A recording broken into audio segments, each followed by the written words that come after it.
This is an SABC News presentation.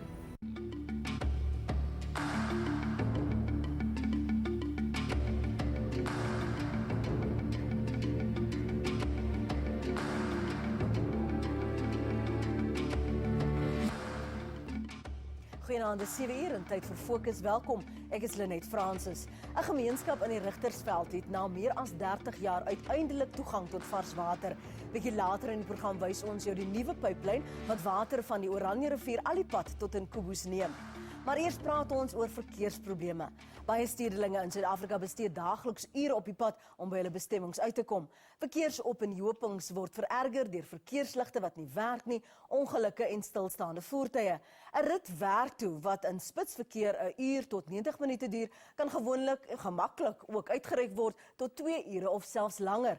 Kaapstad en Johannesburg word veral geraak en is op die lys van die top 100 stede in die wêreld met die grootste verkeersdruk. In Johannesburg is die Eco-Mobility veldtog verlede maand van stapel gestuur. Motoriste is toe aangeraai om in Sandton eerder van openbare vervoer en fietsse gebruik te maak of selfs te stap. Jolien Reed en kameraman Sandile Mkhunu het die verkeer trotseer om ondersoek in te stel. Don't move here.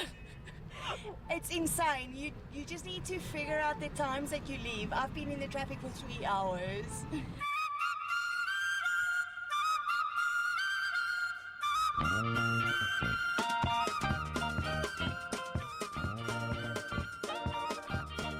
Sommige motoriste bestee minstens 2 tot 3 ure op Johannesburg se paaie. Dan is daar allerlei uitdagings soos motors wat voor mekaar inry, taksies wat amok maak, as ook smouse wat hul goedere aan mense wil afdwing. Ons het ondersoek gaan instel oor hoe mense dit hanteer.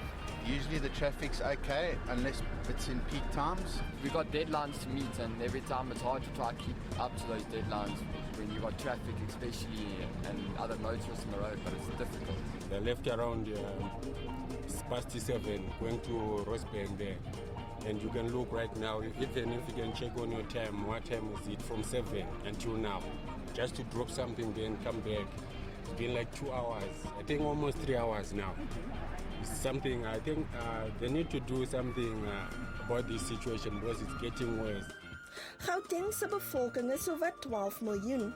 Dis volgens statistieke wat in Julie 2014 deur Statistieke Suid-Afrika bekend gemaak is. Gauteng en die Weskaap is die 2 provinsies wat die meeste groei toon. Die gee ruimte vir grootskaalse ontwikkeling, maar plaas enorme druk op die provinsie se infrastruktuur. Die Johannesburg Padagentskap het onlangs sowat 100 miljoen rand vir die 2015-2016 boekjaar op sy gesit om bestaande infrastruktuur in stand te hou en slaggate te herstel. Maar die vraag bly staan, kan die stad steeds die toenemende getalle voertuie op die paaie hanteer? Daar is baie groot probleme met die hoeveelheid karre vir die beskikbare hoeveelheid teer. 7% more vehicles on the roads year after year. You can do the maths, let's say 3 years, that's more than 21% extra vehicles on the road. So it is definitely volume, and we have the volume because there's not the reliable public transport there's not the incentive for people to leave their cars at home and to hop onto public transport. While the public transport systems are operating, they're not integrated enough, and that seems to be the problem in getting people out of their cars onto public transport and lighting the congestion. Swak gedrag deur sommige motoriste en verouderde infrastruktuur is van die kwelpunte wat daagliks frustrasie veroorsaak. Bakwatile abantu ngoba abanye bazobehambe kuyelo lane, bangaze betshayisana abanye ngenkhathi, babuye betshayisana.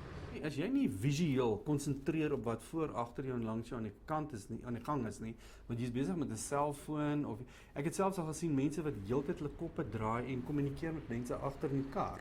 Jy weet of langs hulle en jy kan nie verlanger as 'n split deel van 'n sekonde jou oor van die pad af aan nie, want mense rem voor jou en dis dan wanneer ons hierdie ongelukke kry waar mense in mekaar vasjag. Joburg particularly has a problem with traffic lights. Everyone that's driven in Joburg can probably count a dozen traffic lights on their route every day that aren't working. Aging infrastructure, cable theft, there's a multiple combination of factors that go in to affecting the traffic lights, but they do stay out for some time. JRA trying their best, but the lights do stay out and it does cause delays. Suid-Afrika was verlede maand die gasheer vir die Eco-Mobility Wêreldfees en is die tweede land wat dit doen. Die doel van die fees was om mense aan te moedig om van openbare vervoer gebruik te maak en om fietsry en stap te oorweeg.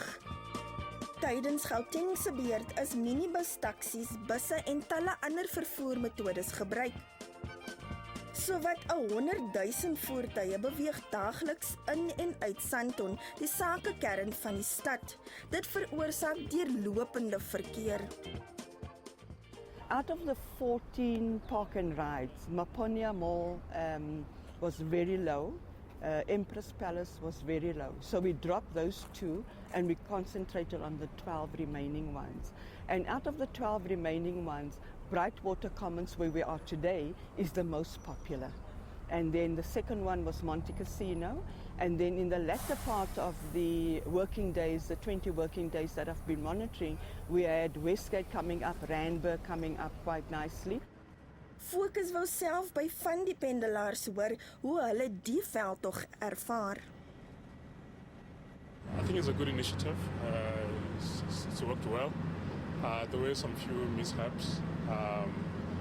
For example, the first bus I took, the driver went straight for the traffic. He didn't use the dedicated lanes, So one or two others, apparently there was a strike. Bus drivers were striking 2 weeks ago. So those are one of the few mishaps that we had. But other than that, it worked well. And I think if they can try and implement it throughout the city, it will really be helpful for motorists. My day is longer. I am waking up earlier and I'm getting home later. My day is definitely much longer. Yeah, it's been an interesting one. I have to take my daughter to school. The school is in my building. So it's been a bit of a challenge, but it's been fun. She at least gets a chance to ride the bus, which she thoroughly enjoyed.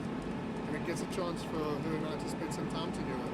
So for that, it's been quite fun. In the bus, you can actually catch up with a book or read your emails. I'm loving the express lane because then you get to work a little bit faster than you would if you were driving your car. So I think it was actually a great initiative. Is it nice going on the bus? Yeah. So I love eco-mobility. I just want them to know it must carry on till December because the buses are running late every day. I love it. I've just said to him I'm going to miss him next week. Life's easy. Nagenoeg 13,000 mense het van die verskillende vervoermetodes gebruik gemaak wat die Eco-Mobility Wêreldfees verskaf het. Meer as 6,000 roetes is tydens die fees afgelê. Everybody's coming to the conclusion that we're going to have to talk about greenhouse emissions, we're going to have to talk about climate change, we're going to have to talk about the inequality of the use of the public road. It can't be just the car, the private car with one person sitting there, when you've got so many people, the bulk of your community, using public transport. Daar's amper hierdie simptoombehandelingsprogrammetjies van okay, kom ons maak sekere paaie toe vir die maand. En dan dwing ons mense nou om van ander verkeer gebruik te maak. Weet jy, daar's nie 'n oplossing nie. Dis in die korttermyn miskien 'n snaaksigheid, maar ek kan nou of jy sê mense gaan uiteindelik totaal gefrustreerd raak daarmee want dit los nie die onderliggende strukturele probleem op nie. Deskundiges meen daar is verskillende maniere waarop die verkeer beter gereguleer kan word. I always thought we missed a trick with GFIP, with the Gauteng Freeway Improvement Program. I always thought one of those lanes should have been a bus lane. And if you sit back now, 5 years after that, and look and think, all right, there's a high-speed bus lane out of Pretoria down to Joburg, from Rudaport up towards Fourways and down to Rivonia, N12 from Boksburg, Benoni. You can imagine one of those lanes being given over to rapid buses 5 or 6 years ago. We'd be in a different situation already today. As it is, you can only build highways wider and wider and wider until a point where you go, no, this is now ridiculous. we have to do something about it, and I think that time's here now. Ek vind dit fascinerend byvoorbeeld dat maatskappye in Midrand nog steeds mense daar 8 uur in die oggend wil hê. Dis onmoontlik. Jy kry een klein insident op daai N1 in die oggend en jy's 'n uur en 'n half laat. So maatskappye moet ook kyk na goeie soos fleksiteit. Jy weet ons leef in 'n eeu van internet connectivity. Laat mense toe om 9 uur in te kom, 7 uur huis toe te gaan. Maatskappye dink ek kan ook 'n groot bydrae lewer tot die oplossing van die probleem. Jy net 'n bietjie na werksvloei, werkstrukturering en daai tipe van goed te gaan kyk. Net hierna praat ons met Brett Herron, die stad Kaapstad se burgemeesterskomitee lid oor vervoer, oor hul uitdagings met verkeersopeenhopings. Bly gerus ingeskakel.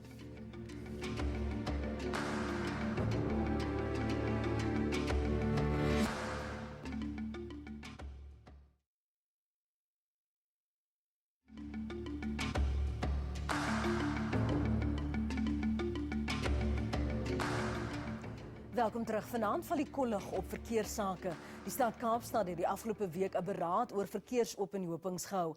Daar is onder meer aangekondig dat die stad gaan voorstel dat R750 miljoen bestee word aan infrastruktuur om verkeersdruk te verlig. Fleksiteit vir werknemers gaan ook aanbeveel word as 'n moontlike oplossing. Ons is nou via Skype in verbinding met Brett Herron. Hy is 'n burgemeesterskomitee lid vir vervoer van die stad Kaapstad. Naam sê Brett, dankie vir jou tyd vanaand. Hoe gaan julle hierdie R750 miljoen aanwend en wat is van die oplossings waarna julle kyk?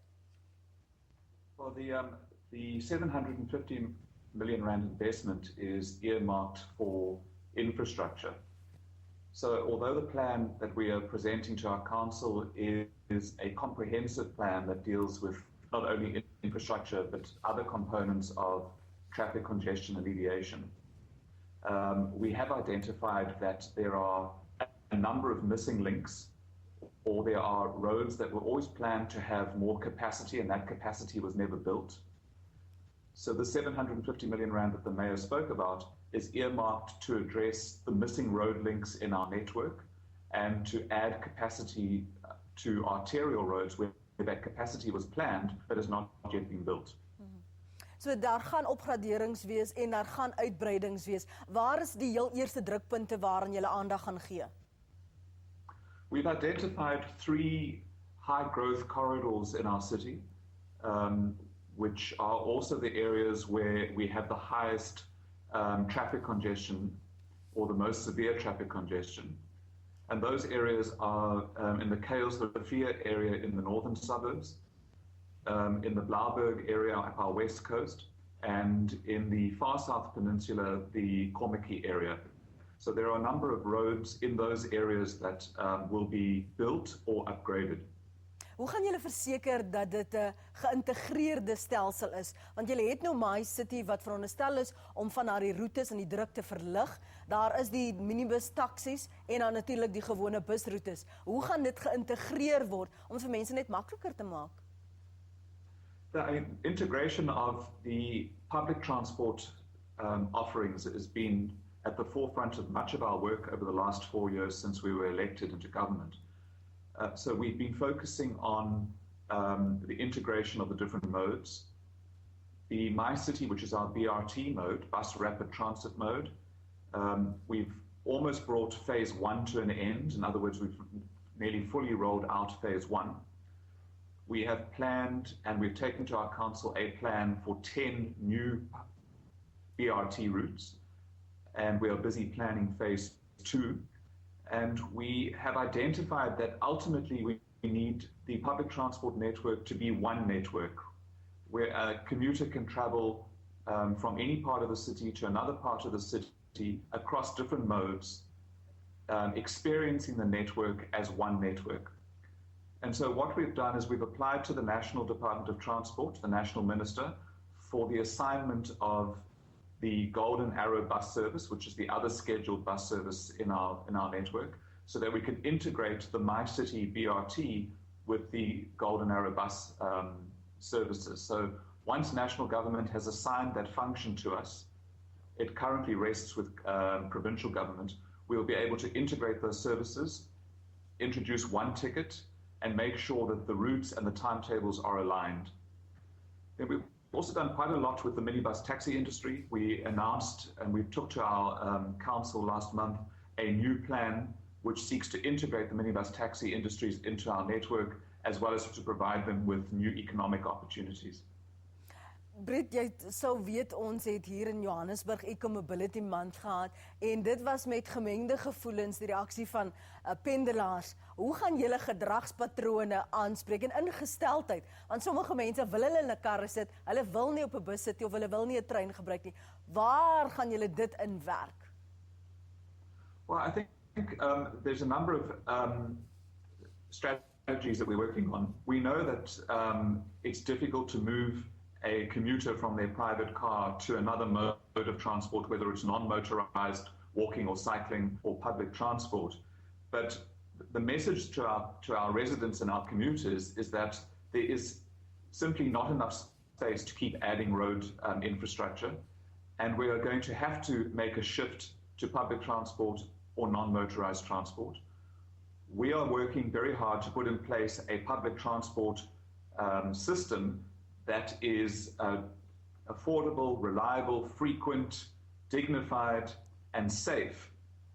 And we've seen on the West Coast, where we rolled out the phase 1 of our MyCity, that we have attracted tens of thousands of private car users to the MyCity service. And so I'm confident that as we roll out this decent public transport service, we'll be able to attract other motorists. Wonderlik.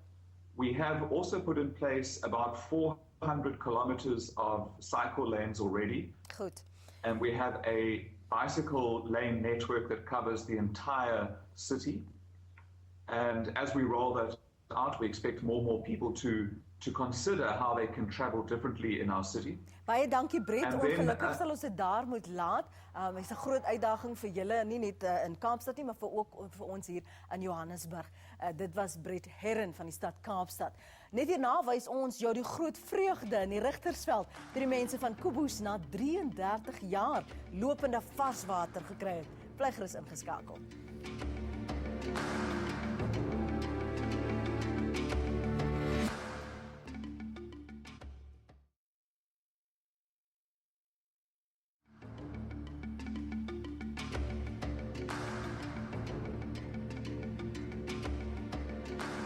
En nou vir nog goeie nuus. Die gemeenskap van Fokus naby Alexanderbaai aan die Namibiese grens se 33 jaar lange pleidooie vir varswater is uiteindelik aangehoor. Die dorpskrane is onlangs oopgedraai en varswater vanuit die Oranje rivier vloei nou uit die krane. Die 26 km lange pyplynprojek is in 2005 reeds aangepak, maar groot haakplekke en finansiële tekorte het die projek gepootjie. Nou, met die hulp van die Namakolandse Diamantfonds Trust, Alex Skor en die Rigtersveld munisipaliteit vloei varswater uit die krane in Fokus. Regisseur Keith Suister was in Fokus en het hierdie verslag gestuur.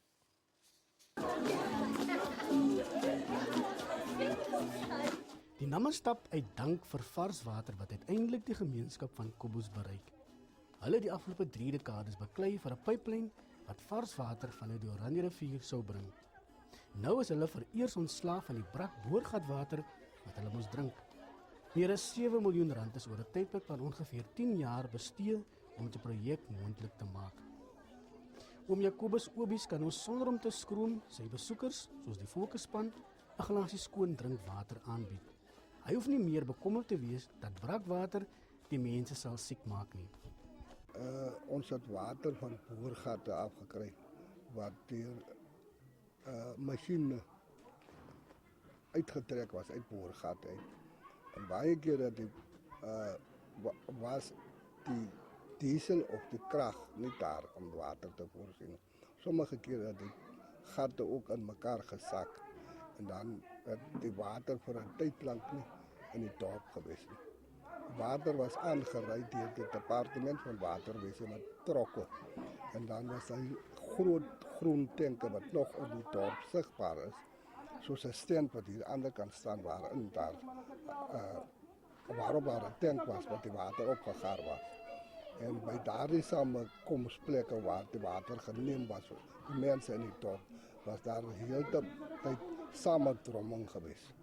So dit was baie erg moeilik geweest vir ons. Regina Phillips en haar familie is net so in hul noppies met die vars water wat nou uit hul krane stroom. Die braakwater wat hulle tot nou toe moes gebruik, was maar 'n ongemaklikheid, sê sy. Dit gaan ons lewens verbeter, want dit gaan ook konstant gaan ons water. Dit voorheen het ons gebruik gemaak van windpomp boorgat water en dat ons miskien vir 2-3 weke sonder water gebly en maar nou met die pype die Oranje rivier dink ek ons gaan elke dag water hê en dit gaan 'n goeie ding wees vir ons almal. Ek voel baie bly. Dit is 'n groot iets vir ons, want ons het die hele tyd net braakwater gehad en dit het nogal op ons maand 'n bietjie gewerk, maagkrampe en so gegee. So dis 'n groot poging, of vir my is dit iets groot om vars water stryd uit ons krane uit te kry. Die burgemeester van die Richtersveld munisipaliteit, Aubrey Jansen, is verlig dat die gemeenskap van Fokus nou vars water in hul huishoudings het. Volgens Jansen was dit 'n opdraande stryd om die projek te voltooi. Die uitdagings wat ons gehad het ten opsigte van die bydrae en van die vennote en so, ons moes elke keer van kontrakteur verwissel het. So daar was hier en daar baie uitdagings ten opsigte van die projek self en dis hoekom dit so soms uitgestel was as gevolg van die beskikbaarheid van die fondse. Die koms van varswater hier het ook voorsien nou dat daar kon ontwikkeling plaasvind in die dorp self. Ons het onlangs die paving in die strate gehad en ons gaan voortaan ook RDP-huise hierso daar stel. En dit help baie met die ontwikkeling van die dorp self. So die water is 'n noodsaaklikheid nie net vir mensgebruik nie, maar ook vir die ontwikkeling van die dorp self. Die Namakolandse Diamantfonds Trust het die grootste gedeelte van die finansiële koste vir die pyplyn gedra. Volgens hulle was dit van kardinale belang dat die trust sy bydrae tot die opheffing van veral ver afgeleë gemeenskappe soos die van Fokus maak. Tot op die stadium waar die projek afgegee is, het die Diamantfonds Trust 'n 8 miljoen rand bydrae gelewer tot hierdie Fokus waterpyplyn projek. Hoe dink u kan gaan hierdie waterpyplyn projek die gemeenskap van hierdie dorp en omgewing ophef? Ek dink dis een van die belangrikste bronne water wat al lank 'n versigtiging van die gemeenskap van die Richtersveld Fokus gewees het en ek dink hierdie waterprojek wat dan nou hier gestalte gekry het, dit gaan baie ontwikkeling binne die dorpie Fokus kan dit stimuleer.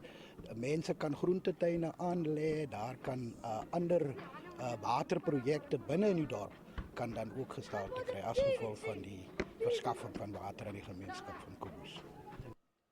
Volgens die regering is dit die reg van elke inwoner van die land om varswater op sy voorstoep of naby genoeg aan sy huishouding te hê. En vir die gemeenskap van Fokus is daardie reg nou verwesenlik.